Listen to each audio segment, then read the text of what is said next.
प्रिय विद्यार्थियों, नमस्कार। जैसा कि आपको विदित है, हम पिछले कई सारे कालांशों से स्त्री प्रत्यय प्रकरण को देख रहे हैं। इसी क्रम में मैं आज आपसे इस कालांश में अंगीष प्रत्यय की चर्चा करना चाहूँगा। अंगीष प्रत्यय से संबंधित एक विधि सूत्र है, स्वांगाच्च उपसर्जनात् असंयोगोपधात्। एक विधि सूत्र है, पुनः सुने, स्वांगाच्च उपसर्जनात् असंयोगोपधात्। ये विधि सूत्र कहना चाहता है कि जिसकी उपधा में संयोग नहीं हो, कृपया आप ध्यान से सुने इस बात को, कि जिसकी उपधा में संयोग नहीं हो, जो उपसर्जन संज्ञक हो, ऐसा स्वांगवाची शब्द जिसके अंत में हो, उस अदंत प्रातिपदिक से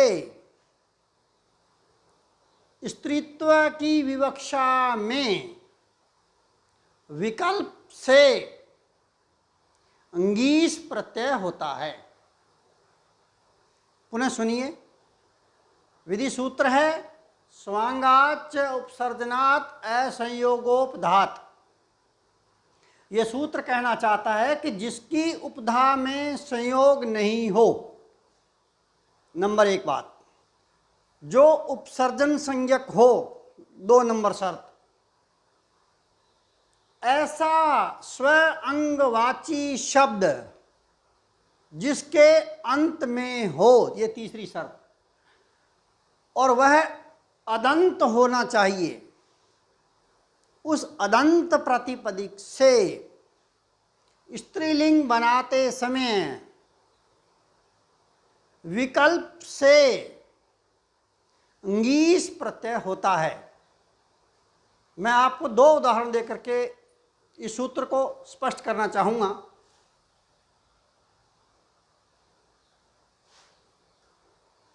जैसे शब्द है अतिकेशी, शब्द है अतिकेशी, इसका लौकिक विग्रह है केशान अतिक्रांता।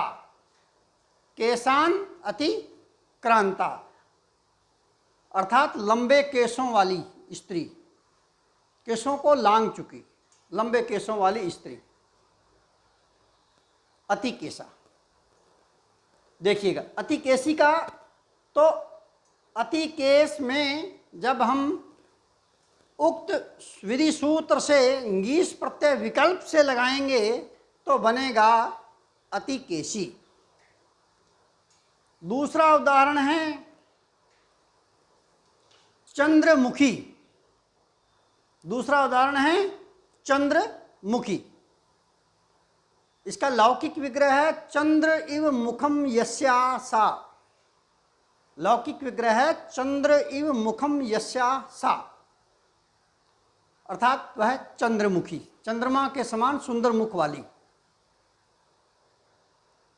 चंद्रमुख में विकल्प से उक्त विधि सूत्र से अंगीष प्रत्यय हुआ।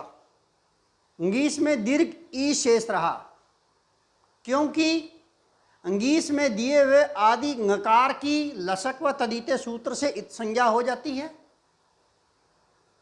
अंत्य सकार की हलंत्यम सूत्र से इत संज्ञा हो जाती है, तो दीर्घ ई मात्र शेष रहता है।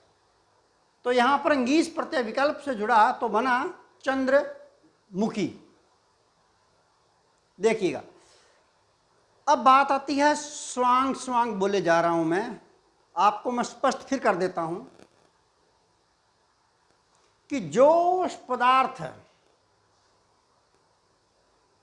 तरल नहीं हो, वह पदार्थ तरल नहीं होना चाहिए। जो दृश्य हो अर्थात मूर्तिमान हो, विकार से उत्पन्न नहीं हुआ हो, विकार से उत्पन्न नहीं होना चाहिए वह, और प्राणियों में वह स्थित रहता हो,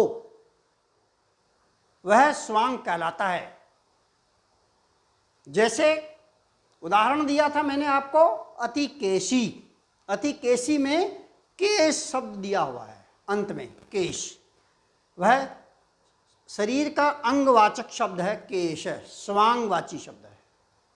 इसी प्रकार चंद्रमुख, मुख में मुख जो शब्द है वह स्वांगवाची है।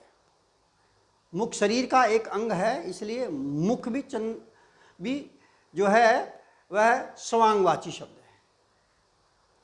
वह जो स्व अंगवाची जो शब्द है, उस शब्द के ध्यान रहे उपसर्जन होने पर ही इंगीस प्रत्यय विकल्प से होगा। यदि वह उपसर्जन नहीं है तो मित्रों विकल्प से इंगीस प्रत्यय नहीं होगा। मैंने आपको उदाहरण दिया अतिकेशी का और चंद्रमुखी का। आइए चंद्रमुखी शब्द की सिद्धि करके देखते हैं। देखिएगा, सर्वप्रथम चंद्रशु मुक्सु, ये अलौकिक विग्रह है। लौकिक विग्रह इसका था चंद्र इव मुखम यस्यासा। तो अलौकिक विग्रह चंद्रशु मुक्सु।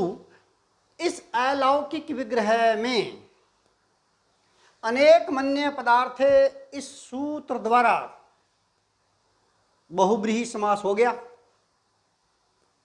बहुब्रीहि समास होने के बाद सुप्पो धातु प्रातिपदिको सूत्र द्वारा सुप्पों का लोप हो गया, अर्थात चंद्र के बाद लगे हुए सु का और मुख के बाद लगे हुए सु, उस दोनों सुप्पों का लोप हो गया। लोप होने पर चंद्रमुख, अब ये आ गया मित्रों। फिर अब यहां ये सूत्र काम करेगा कि स्वांगाच उपसर्जनात् असंयोगोपधात। इस सूत्र द्वारा स्वांगवाची शब्द, मुख शब्द है, के प्रातिपदी के अंत में विद्यमान रहते, ये चंद्र के बाद दिया हुआ है मुख, अंत में विद्यमान रहते, ये प्रातिपदिक है, इसके अंत में देते रहते विकल्प से स्त्रीलिंग में ngीस प्रत्यय हुआ। ngीस में भी मित्रों दीर्घ ई मात्र शेष रहा, तो रूप बना चंद्रमुख धन दीर्घ ई। इसके बाद यचिभम सूत्र द्वारा चंद्रमुख की भय संज्ञा हो गई। भय संज्ञा होने के पश्चात यसेति च सूत्र द्वारा भय संज्ञक चंद्रमुख के अंत वर्ण ख के अ का लोप हो गया। लोप होने पर चंद्रमुख ख हल धन दीर्घ ई, दोनों को मिलाया तो बना चंद्रमुखी। क्या बना? चंद्रमुखी। इसके बाद में ज्ञाप प्रतिपदिका सूत्र द्वारा चंद्रमुखी की प्रातिपदिक संज्ञा हो गई।